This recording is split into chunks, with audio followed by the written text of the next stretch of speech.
Bonjour à tous, j'espère que vous allez bien. Aujourd'hui, nous nous focalisons sur l'importance des indicateurs de performance et comment les différencier avec les impacts attendus de votre projet. Dès lors que le but de votre projet est défini, posez-vous les questions suivantes. Mon projet aboutit à quoi? Quels sont les résultats à atteindre? Quelles activités me permettent d'atteindre mes résultats? Travailler à ces questions vous permet d'être plus précis dans la formulation des indicateurs. Les indicateurs font référence à des outils de mesure, de réalisation d'une activité, un résultat ou un objectif. De manière plus simple, un indicateur permet deux choses. Définir le taux de satisfaction qu'on veut atteindre et mieux définir sa cible. Je partage avec vous un exemple concret pour évaluer de façon quantifiable la réussite du projet Guidef Récup. Les indicateurs en ligne de mire de notre association sont au nombre de 4 et peuvent évoluer en fonction de nos objectifs. On peut citer l'écart entre le taux d'emploi des personnes immigrées et le taux d'emploi des Belges par rapport à une population diplômée, bachelor, master.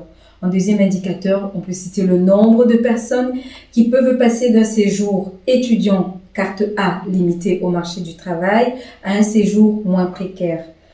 Un autre indicateur, c'est le nombre de personnes qui trouvent un emploi au niveau de leur diplôme et en lien avec leur domaine d'études.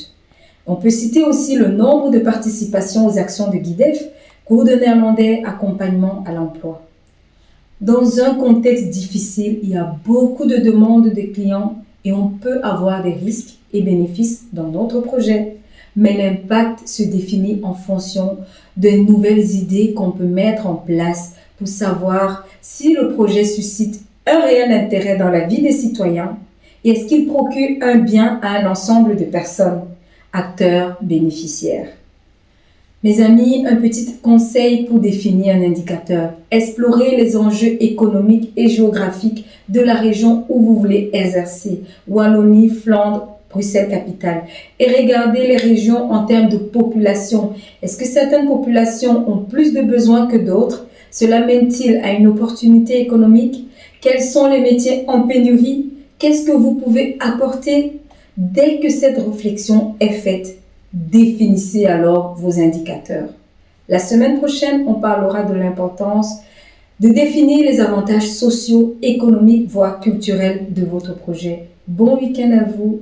D'ici là, portez-vous bien. Bisous.